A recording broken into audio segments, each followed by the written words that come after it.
Hello, everybody. Welcome. We're going to be doing chapter 8 today, which is the valuation of stocks.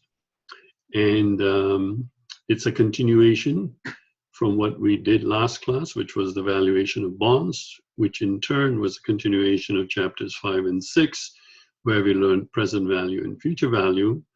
And we are beginning to apply it now into real instruments.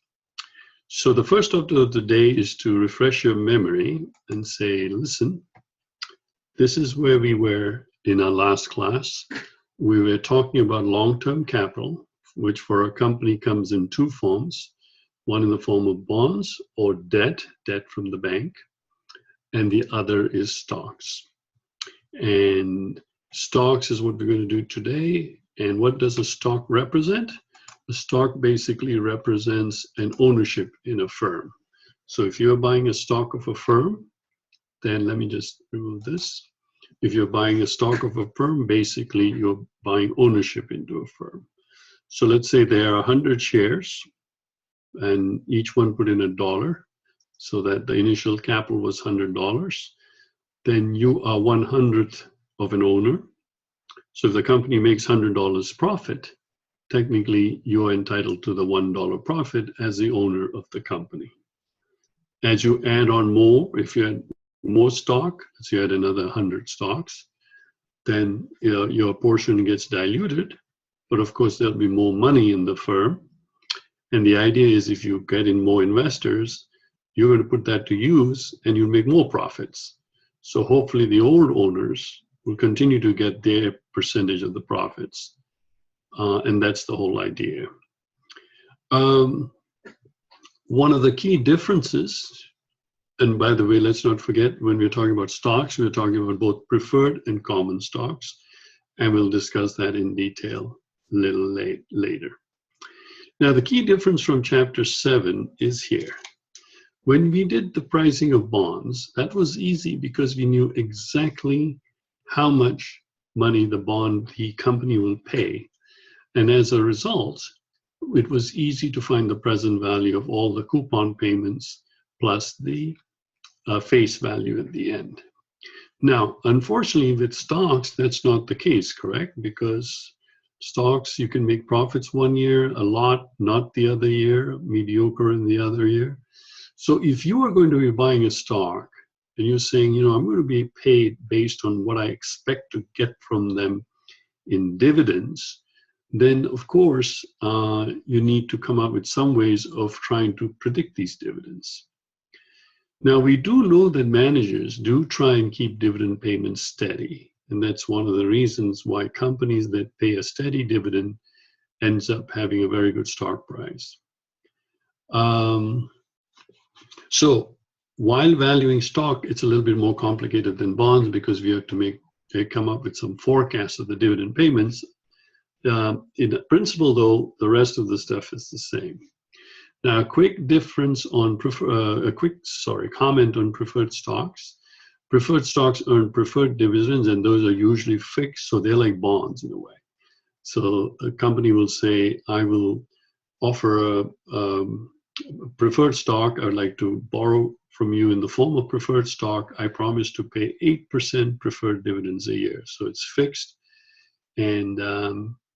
and therefore it's easy to value them as compared to common stock. Now notice though, if you are buying preferred stock, the good news is you'll get your dividend payments first before any dividends are paid to stockholders. But the bad thing is you do not have any voting rights. So you're kind of in between bonds and stocks at this point. Okay, so let's start with the principle of valuing a stock. The easiest way to teach you the model that we are going to learn in this class, which we call the dividend growth model, I just want to make sure this is recording,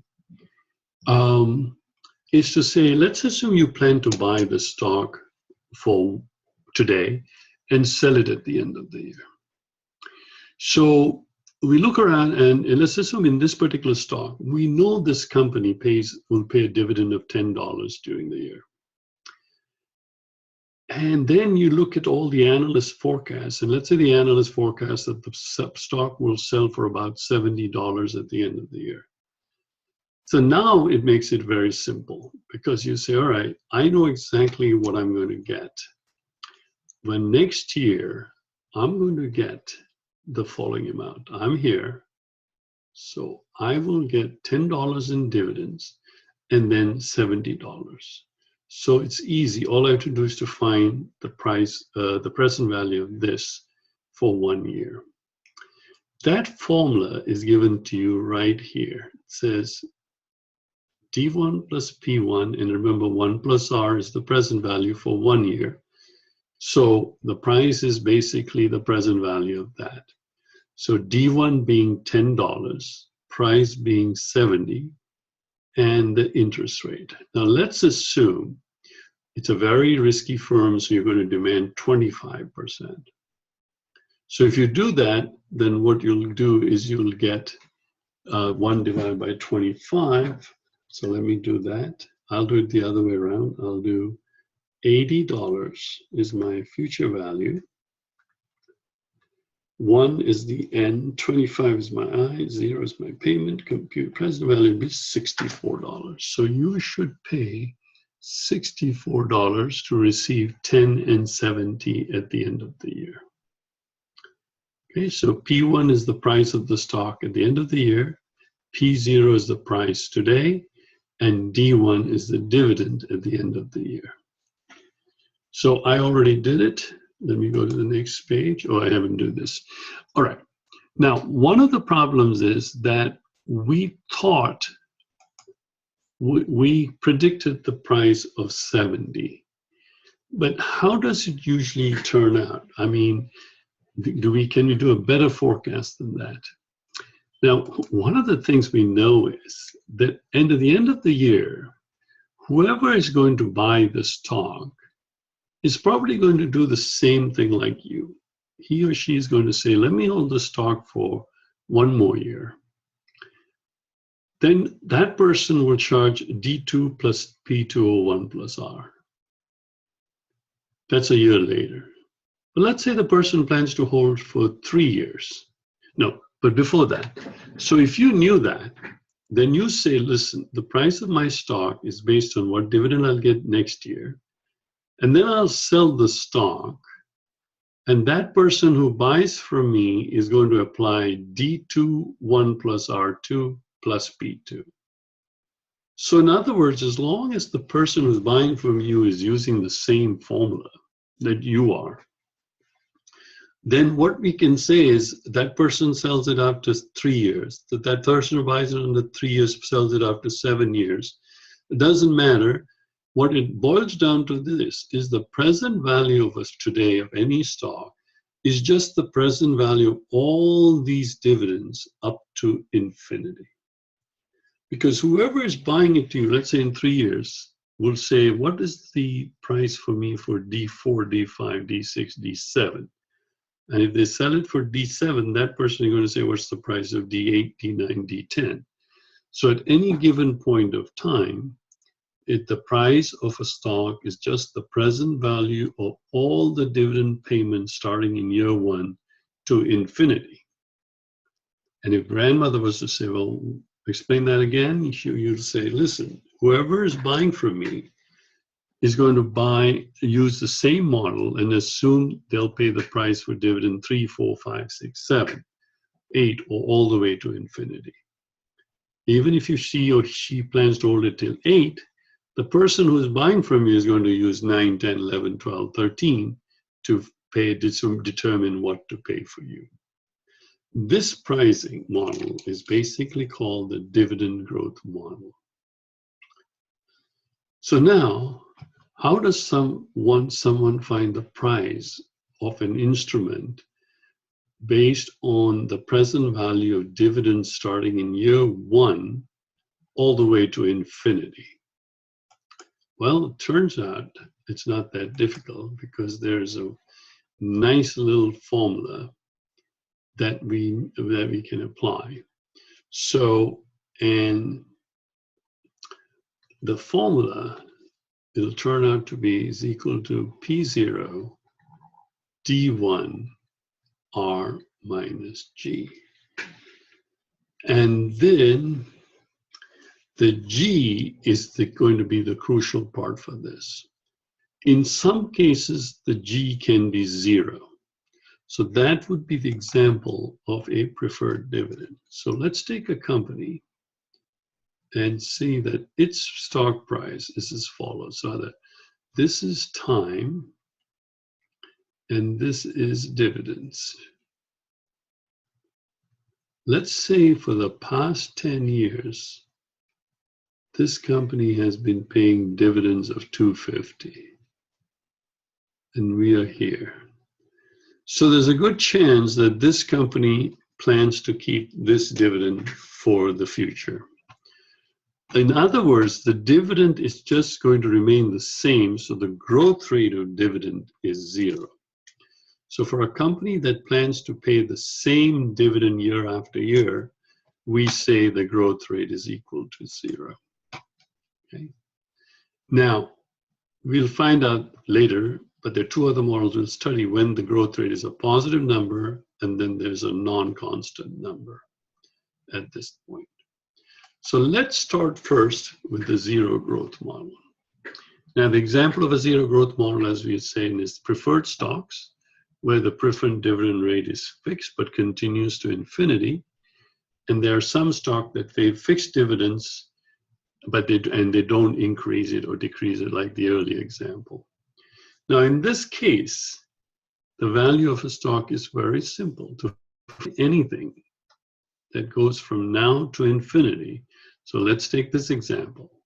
Let's say there's a stock that is paying, or a stock or a preferred stock, paying $10 dividend, and we expect that to continue for the future. Then the price of the stock today is equal to D1 over R. That's all we need to know. We need to know the first dividend, just like we did in chapter 6, and divide it by R. So in this particular example, we expect a dividend of $10, and let's say we are demanding a 20% return.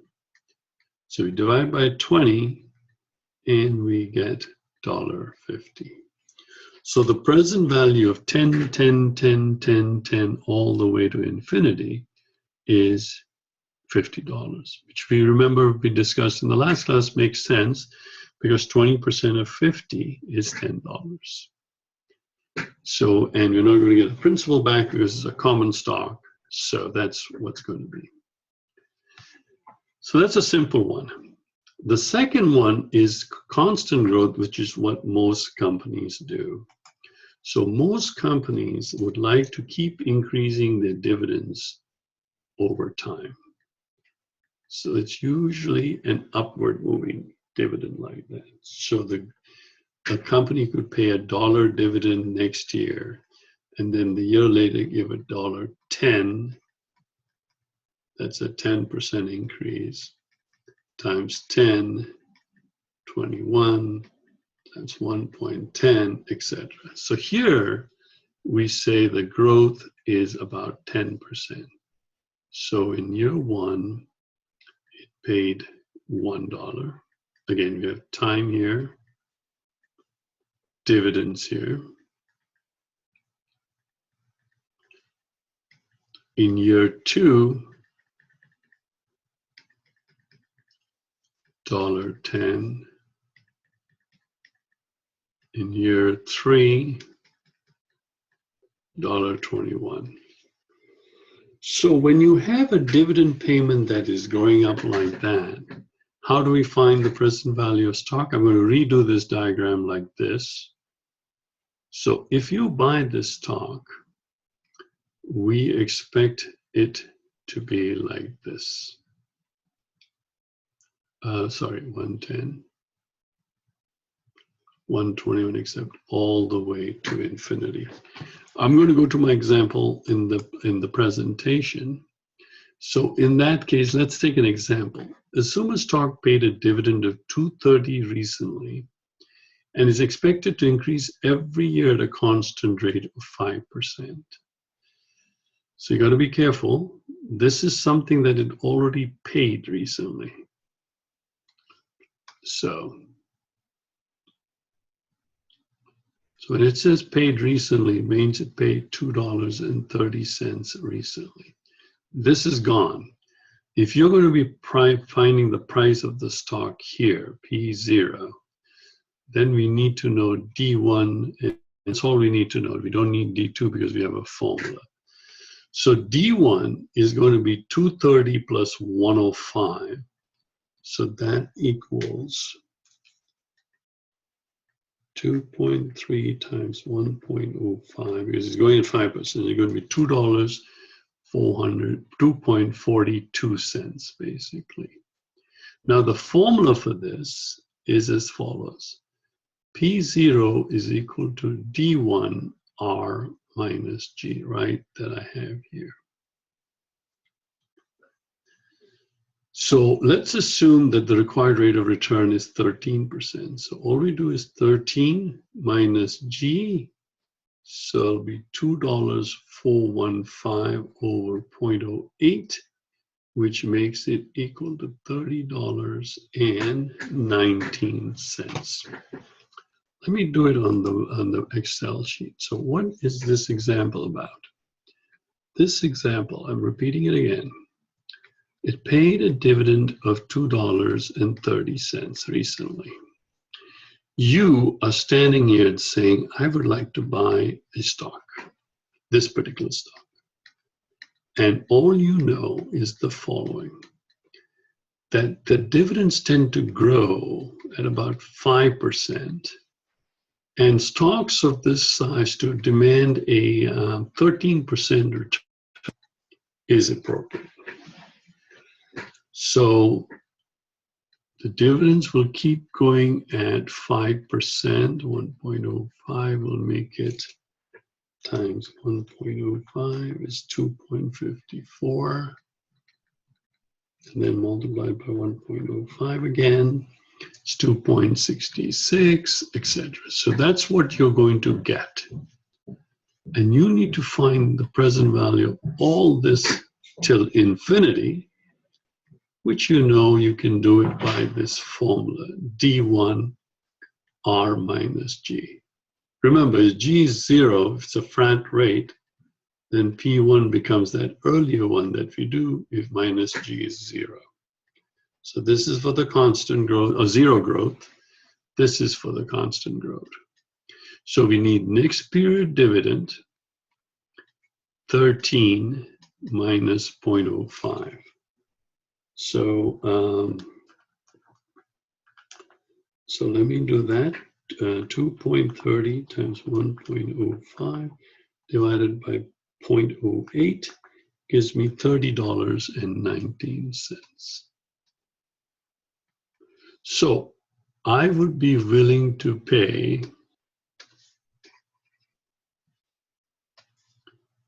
$30.19 because it's the present value of the dividends from 1, 2, 3, 4, 5, 6 forever till infinity.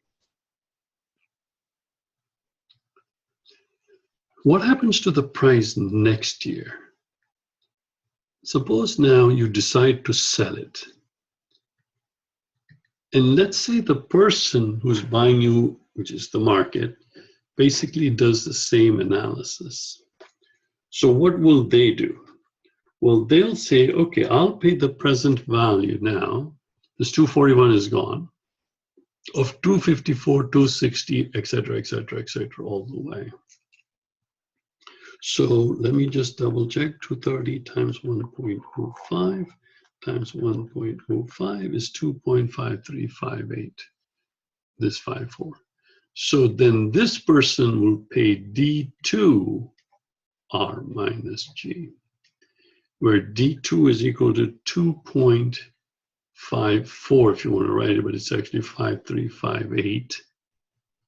And then you divide it by 0.08, 0.13 minus 0.05, and the price will be $31.70. So a year earlier it was $30.19. and now it's $30.17. So the good news is this, folks. Actually, there's a relationship between this price in period 0 and 1. It turns out that if you use the Gordon Growth's dividend growth model, you can find out the price very simple. If you knew the price was $30.19 and you wanted to know what the price next year was, you can just multiply it by the growth rate, 970.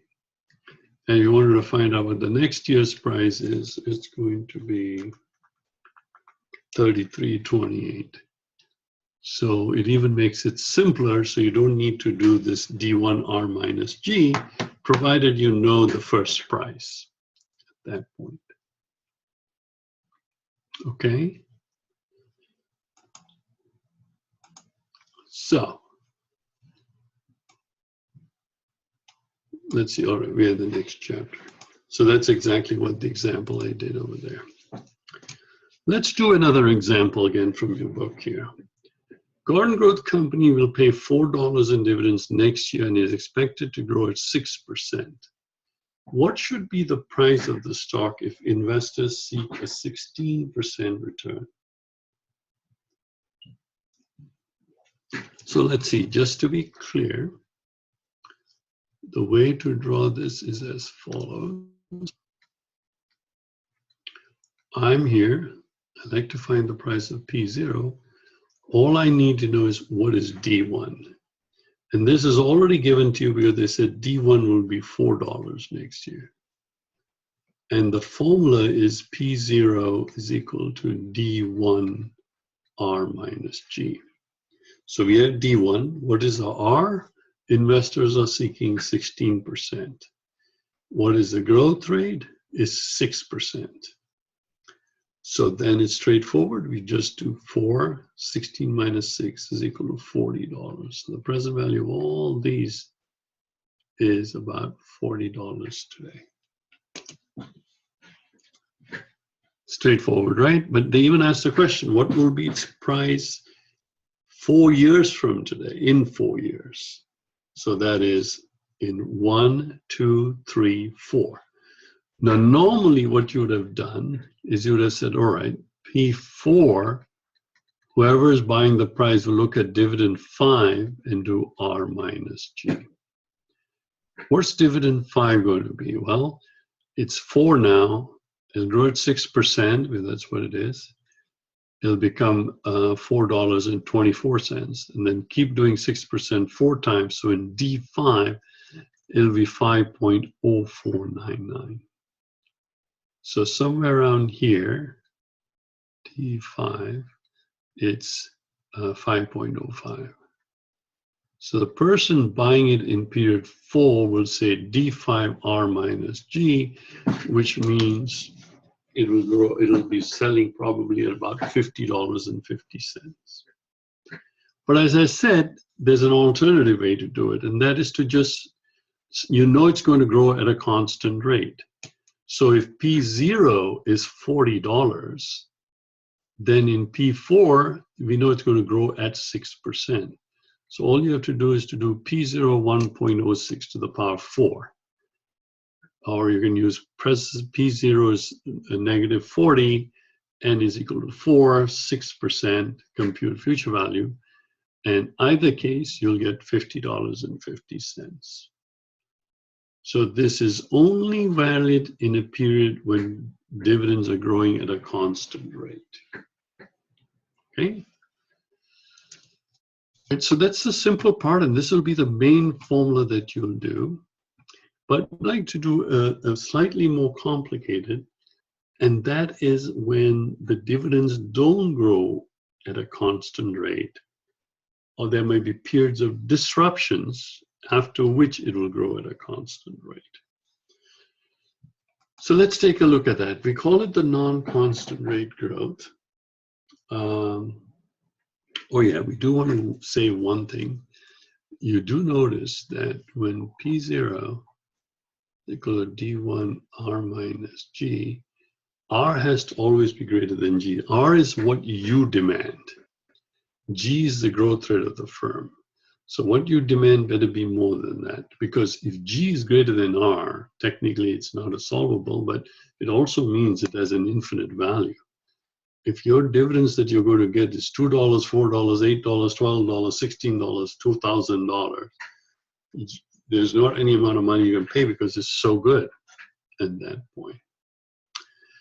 Now, the non-constant growth rate, however, is different in the sense that it can go up or down initially and then steady off.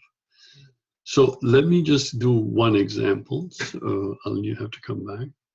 So in some cases, what happens is a company could be in trouble. And what analysts could think is that their dividends will either slow down to zero and then go up, so that the next 4 or 5 years they don't pay any dividends. Alternatively, some really bad companies might say zero dividend, or dividends keep coming down and going up.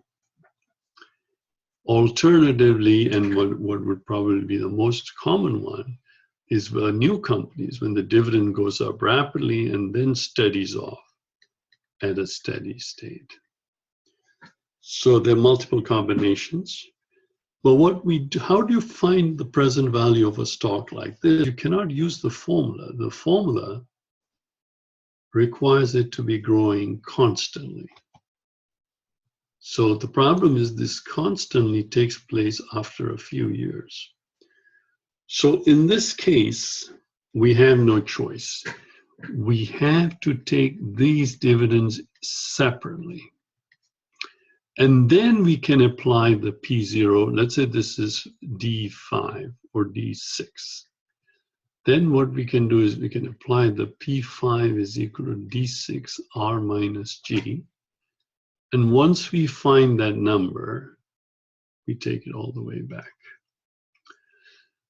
So let's be clear. What we are telling grandmother, this first 5 years, the dividends in this example is going to be probably just $2 each. But after that, it will grow to at a continuous growth rate, G. So I'm going to take the present value of the dividends 1, 2, 3, 4, 5 separately. Then for dividends D6, D7, D8, D9, where is a constant growth, I'm going to use this formula. This gives me the present value of all of these to this point P5. And then what I'll do with this P5 is I'll take it separately back and add it to the dividends of 1, 2, 3, 4, 5. Let's make it clear again. Suppose I have a stock like this, where the dividend is predicted to go down for the next 4 years, and then it will increase after that. In that case, I'm going to take this dividend separately, present value of this separately, present value of this separately, and present value of this separately. Now, starting in period 5, 6, 7, it's going to grow. So I'll then find out the present value of 6, 7, 8, 9, 10 separately. And I'll get some number here. I'll take that back, and then we can add all of them together. So if we do that, you can tell grandmother that I found the present value of dividend 1, 2, 3, 4, which I had to do separately. But in 5, 6, 7, 8 till infinity, I used the formula. And then I brought that number back to 0 and added it up with the 1, 2, 3, 4. So the best way to do this is, let's do an example. In this example, this company is in real bad shape. It's not paying dividends from period, it will not pay dividends for the next 4 years. Thereafter, the dividend will start off at 50 cents and continue to grow at about 10%. You demand a return of 20%. So let's see, you're standing here in period 0. This is what 0, this is what 0, this is what 0, this is what 0.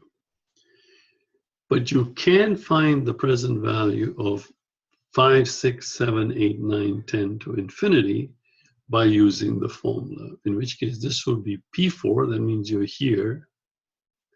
The price of a stock someone would pay is D5, D6, D7, but D5 is the next period dividend, R minus G. R is what you demand, 0.20. G is what's it going to grow, which is 10%. So you'll get $5, but that you're in period 4. So the present value of 5, 6, 7, 8, 9, 10, 11, which is $5, is $5 in period 4, remember. So now all you have to do is to bring back the 4 back to 0. So you can do 4 is my future value. 4 is my end. Sorry, 5 is my future value. 4 is my end. 20 is my interest per year. 0 is my, let me see, what's the percentage? Sorry, 0 is my payment. Compute present value. And low end presto, you'll get $2.40. So in other words, a stock, oh, wrong box.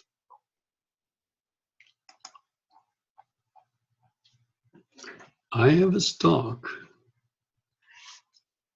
that's going to, sorry, this is the wrong diagram. I have a stock that's going to pay me 1 in periods 1, 2, and 3, and 4, 0. But, so I should put it here. But in period 5, I'll get 50 cents, and I want to draw it correctly.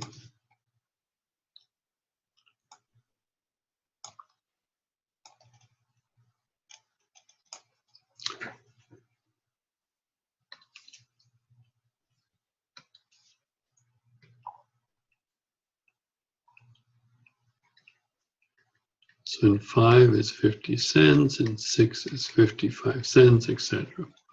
So to find the present value of this,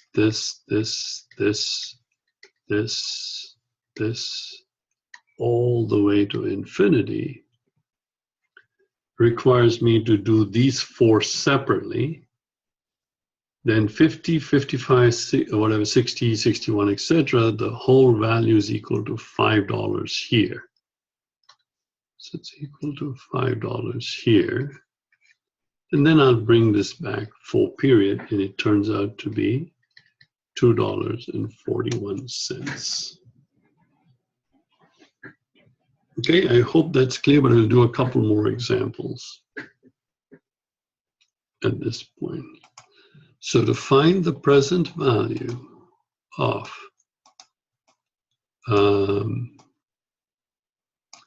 these dividends, 0 to 5, what we did is we took the present value of this separately, this separately, this separately, and this separately. And then this $5, which is here, we took it separately. And then it turned out to be $2.41. And that's what you'll pay for the price of this stock this time. So continuing with the let's do another problem. In this particular problem, let me just make sure I have the right one. Yeah. We have a company that is expected to pay a dividend of $1, $1.50, $2.50 in the next 3 years. So these are firms that are planning to do very well. Maybe like a growth company or a startup. And then after that, it's going to grow at a steady rate, which means the company matures and grows at about 5%. You demand a 10% return. how much should you pay for the stock? So again, we cannot use the dividend growth model from period 1 because it's growing differently. So wherever they're growing at a different rate, we have to take the present value of those dividends separately. So for example, the first year is $1. The present value of that at 10% is 9.9090 cents, basically. Now, how do I do that? Well, I find the present value in 1 as $1 divided by 1 plus R, which is 0.10. Of course, you can use future values 1, n is equal to 1, 10 is equal to I, compute present value. But you'll get this as 0.9091. The second one is the present value of 150 it's 150 divided by 1.10, 1.10. So what I do is I just do 150 divided by 1.10 divided by 1.10 in my calculator. But you can use your other way too. You can put 150 as your future value, 2 is your n, 10 is your I, 0 is your payment, compute present value, but what you should get is 1.2397. And so you do similarly for the one in period 3.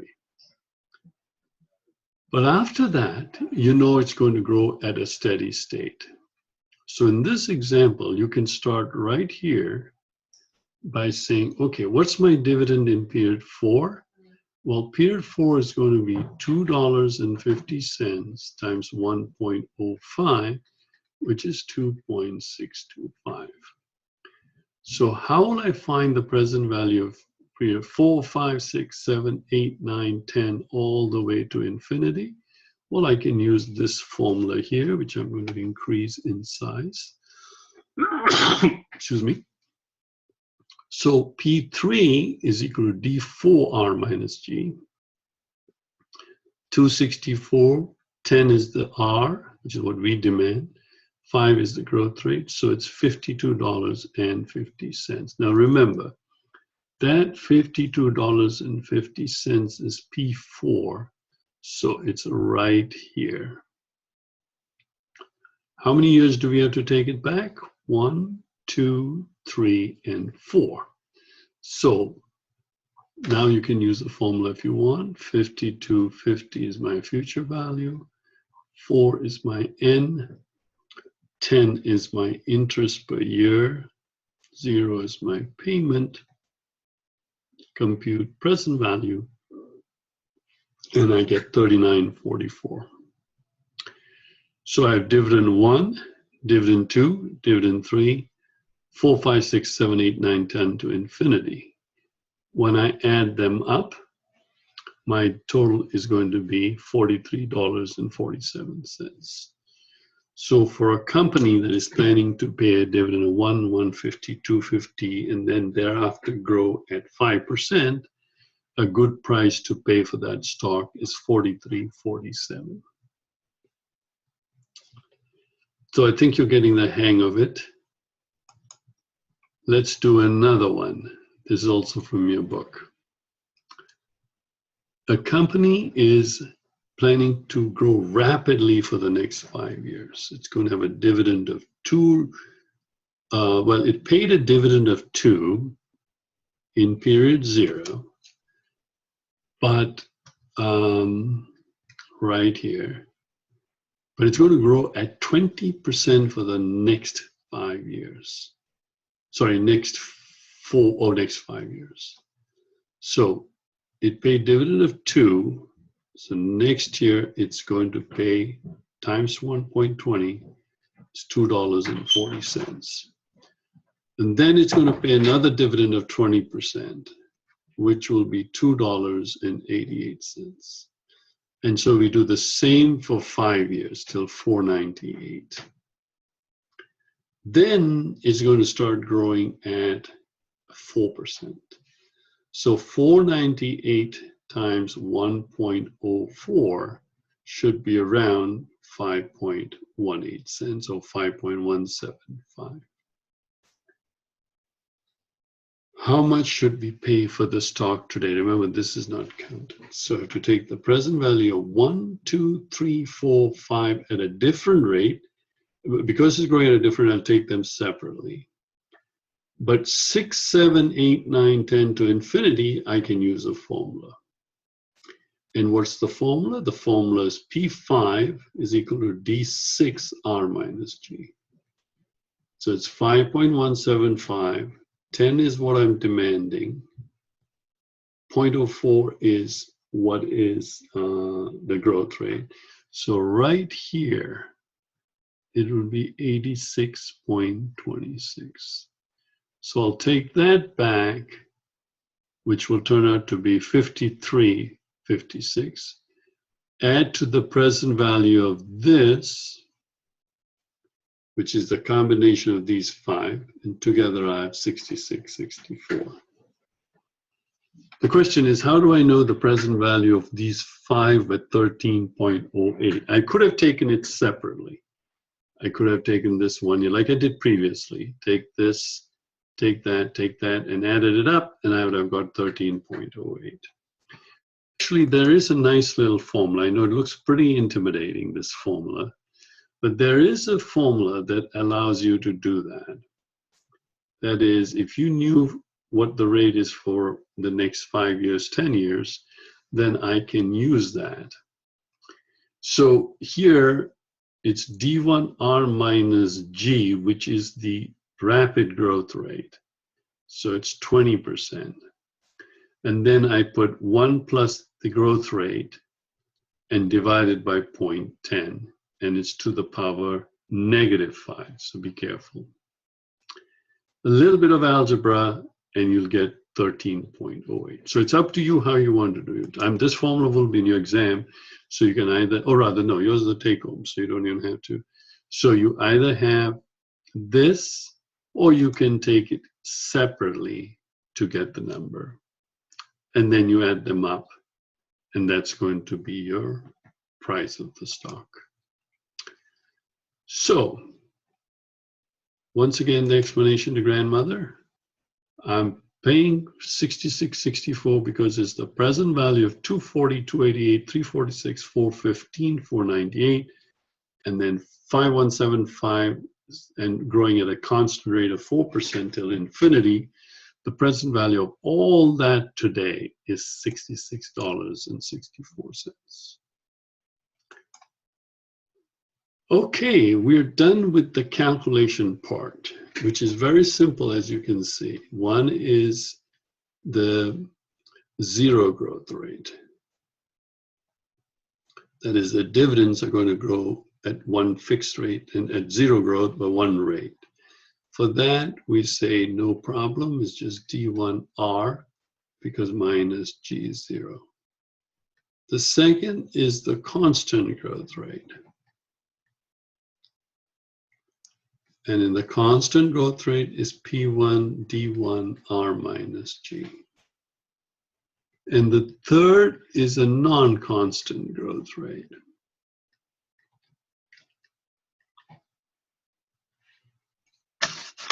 And for that, I have to take the dividends separately.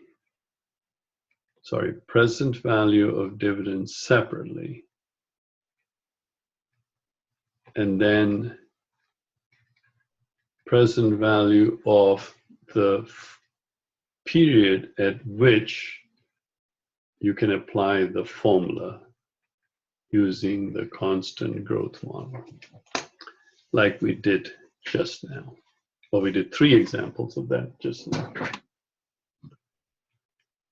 Okay, let's go for a discussion on stocks now. There are a few things that are of import, but most of it you can read it. Okay. So basically, when we want to discuss what are some of the features of common stocks. So as I explained to you, in most companies, ownership is strictly proportional. 1 share is equal to 1 vote. And remember, shareholders are the one who elect the board of directors, who in turn select the CEOs to run the company. Now, One of the nice features of, especially in the US, is that a lot of state laws, and it's pretty much all over, is that they want to allow some minority representation. So in normal terms, if it is regular voting, then if you have 51% of the votes, or just above 50% of the votes, then more or less you own the firm completely, because you can put whatever board of directors you want. But in most states, we have what is called a cumulative voting feature. And in that case, it doesn't necessarily mean that even if you have 51 of the shares, you can get all the directors. Because under cumulative voting, the system is slightly different. You are allowed to combine all your votes for the multiple directors and put it all on one director. So all the cumulative votes can be given to one director. But the easiest way to do it is an example. Suppose Jones has 80 shares and Smith has 20 shares in a particular company, and those are the only two owners. A total of 4 directors have to be appointed. Okay? So assume 6 names were nominated for that position. So what Smith can do is Smith has 20 shares. So 20 times 4, which is to be directed, is 80. Jones has 80 shares, so he has 320 shares available to vote. They can all apply the votes to one director. So with the example, exception 1, 5 candidates receiving 80 votes each, because then there'll be a tie. Smith, the one with the minority shareholder, is guaranteed to elect one director if, let's say Jones allocates 81 votes to one director. At that point, everybody else will only receive 79. So Smith's director will be elected. So let's be a little bit clearer here. Suppose the voting was such that Smith had 81 votes, okay, and he had 319 votes. Then it doesn't matter, because Jones will apply his 81 to A. Remember, you're voting for someone. So B, C, D can only apply 80, 80, 80, E, 79. So because one of them will be 79, then in that case, the minority will always be guaranteed one director. So the rule is, if you have 1 over n plus 1% plus 1 vote, you can elect one director. So for example, in this example, 1 over 4 plus 1% times 100 shares means you need only 21 shares. This is 20 shares plus 1, and then you'll be allowed to vote. You'll be able to make sure that you get one director selected. Okay, I hope that's clear. Now, among other features, our boards are usually staggered. So a company can stagger the board of elections. For example, if there are 12 directors in a company, the best thing to do is 4 directors will be elected each year. What's the positive feature about this? The positive feature is it ensures continuity, because you don't want all 12 to be new directors every year. And this is the same feature that happens, for example, in the Senate, but not in the House. Now, what's the bad part about it? The bad part about it is it deletes the strength of the cumulative voting process. So if only 2 directors are to be elected every year, then the minimum number of votes needed is, if you do 1 plus 2, 1, blah, blah, blah, you'll need 34 shares, or 34% of the shares of 100 shares. But there's also another bad thing. Sometimes hedge funds, etc., can come and put all 12 directors, and then take over the firm, and you actually don't want to give all that power to shareholders at a point. Okay, proxy voting. We've discussed that, and that is that usually shareholders allow proxy voting to be given by to their institutional brokers, etc., to do the voting. But the problem was that they cannot nominate their own directors. Now that has changed under the Dodd-Frank bill, but also proxy voting means that if management has too much control over the voting process, then it requires a proxy fight in order to defeat and get the new board of directors in. Okay, and you can read up the rest of the stuff in the book. Classes of stock. Usually one share, one vote, but it should have got that new article that was in the Wall Street Journal a few months ago. More and more firms now are having dual classes of stock. And it was started really well, highlighted really by Google when they went public with a large public offering. And they offered basically a different kind of shares to the public. The public got Class A shares, which was 1 share is equal to 1 vote. But Class B, which was held by the owners, each share has 10 votes. So dual classes are meant to retain control by family of founders. It's quite common actually outside, but we do know one thing.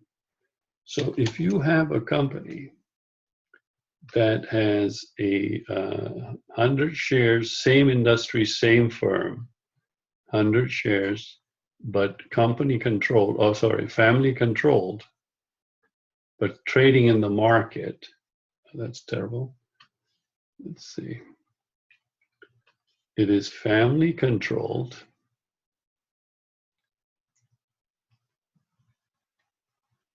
So you're going to say, oh, he is able to type neatly.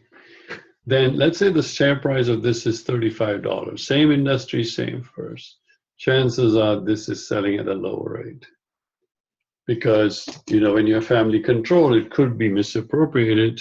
Insiders could take more of the benefits for themselves and leave the outside shareholders out. So they're always sold at a discount than when the company is not family controlled or there are no dual classes of stock. So you could say if Google released their Class B shares, the stock price would even go further. What are some of the rights of shareholders? Well, as we've talked about it, they have the right to dividends proportionally. If there is going to be a liquidation, and if there's any liquidation, any money is still left for the shareholders, then they'll get their due pro rata shares. They do have a right to vote on major buyouts, major things happening through special meetings. Also, they have a preemptive right. So when a firm wants to expand and they say, you know what, we may have to issue new shares, another 10 million of new shares because we're expanding and we need money and we don't want to just borrow from the bond market. Well, they have to first ask their own shareholders who would like to invest in our own company. And usually it's slightly discounted rate too. So this way, the old owners can still have the first right to keeping their ownership at the same level that they want to. Quick note on dividends. Dividends is declared by the board of directors, okay? So remember, even if a majority of shareholders like what's going on even with Google and Apple, certain shareholders such as Icahn, etc., are demanding that the CEO has to pay more and not keep so much money, then it doesn't matter. The board of directors is the one, and they may choose not to declare payments.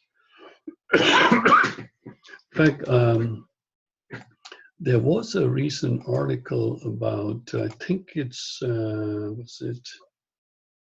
Microsoft. Let me do a quick check. Microsoft declare dividends. Next time I'll have that.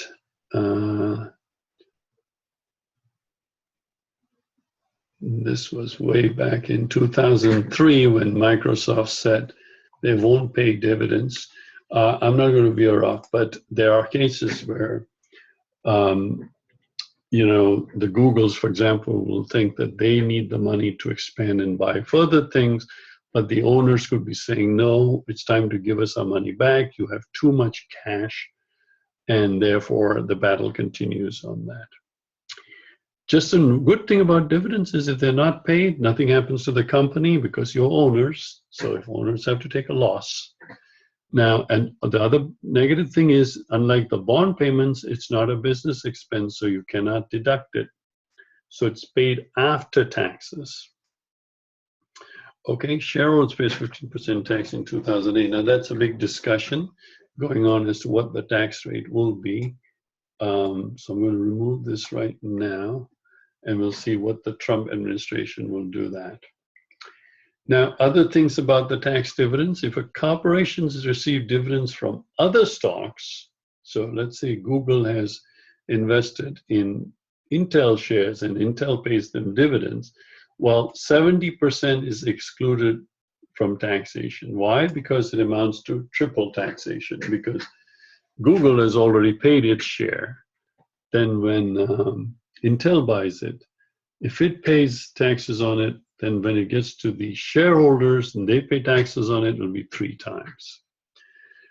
So that is not, that's where 70% is excluded. Actually, there's a slightly different number for different amounts, but you just need to know the basics. If a company owns 80% or more of the other company, they can consolidate income, because then technically it's your own firm, so you don't have to pay taxation on the shares from the other company. A quick note on preferred stock. Preferred stock pays a preferred dividend. They are stock for legal reasons, but because they cannot force liquidation if you don't pay preferred dividends, but they have no voting rights. The good news is if a company goes kaput and there's some money still left over, then the preferred stockholders first get it before the common stockholders. Now, a quick note on preferred stock, you have what is called cumulative and non-cumulative preferred stock. In non-cumulative, if let's say in 1 year a company does badly and they cannot pay the dividends, then that's it, tough luck, they don't get paid the next year. So the company is not obligated to pay it in the following year. But if it's cumulative, then if there's any unpaid amount this year, they'll be put in arrearages and they'll have to pay them the next year, the year after, whenever. But stockholders cannot get the money till all the preferred stock cumulative that's due to them is paid. So only then can common stockholders be paid. So obviously, you know, if there's a preferred stock that says it's cumulative and another that says it's non-cumulative, you'll obviously pay more if it is cumulative, if you are the investor of preferred stock. Quick question about preferred stock. Then you say, what is the difference then between preferred stock and debt? Because they don't have voting rights, they get a fixed payment. Well, the one thing is obviously that they cannot declare the company in default. But otherwise, they're pretty much very similar to bonds. They even have callable features, they have sinking funds provisions, etc. like that. So in that way, they're similar to bonds. The only way they're similar to stock, as I mentioned, is they cannot force the company and the dividend payments are not tax deductible. So putting it together, it means they have the features of both debt, bonds that is, and stocks. All right, a quick note we end on the trading of stocks. As you know, it used to be since 1792, right up to the last 20 years, the trading of stocks was always done in stock exchanges. And the major ones were the New York Stock Exchange, American Stock Exchange, London Stock Exchange. They are considered secondary market because technically after the IPO is done, which is the primary market, then it gets traded in the New York Stock Exchange. There's some great features. It's a centralized location. There's specialists that make sure that there's orderly flow. And then in 71, of course, NASDAQ came into being, but pretty much were the forerunners of having stocks that are traded electronically, more or less. So there are no central locations, the multiple market makers for single stocks. So now what has happened is more and more trading has gone to the electronic exchanges, to the point where we now have high frequency trading. And sometimes these high frequency traders dominate the New York Stock Exchange. There's a whole scandal related to that, but we'll see if we have time to get there. But what has led to is that there's been a big consolidation in the market. We still have the New York Stock Exchange merged with Euronext, but now it's actually called ICE, which is based in Atlanta. LSE, Borsa Italiana, and Deutsche Börse are now all one of them. But again, more and more of the trading, even within these exchanges, is taking place electronically. So there's no longer any crowds, no longer any screaming matches going on at the pit, etc., like that. Basically, I want you to have a rough idea that that's where they are traded, but our focus is going to be on stocks, and as a result, focus on mostly on the valuation issues, as well as on the features of the stock, like what is cumulative voting, what is dual classes of stock, and what are the rights of shareholders. Folks, that's it for chapter 8. Hopefully you'll do your problems associated with chapter 8, and then we will go over it in class on Wednesday when I do additional problems. Okay? Thanks all.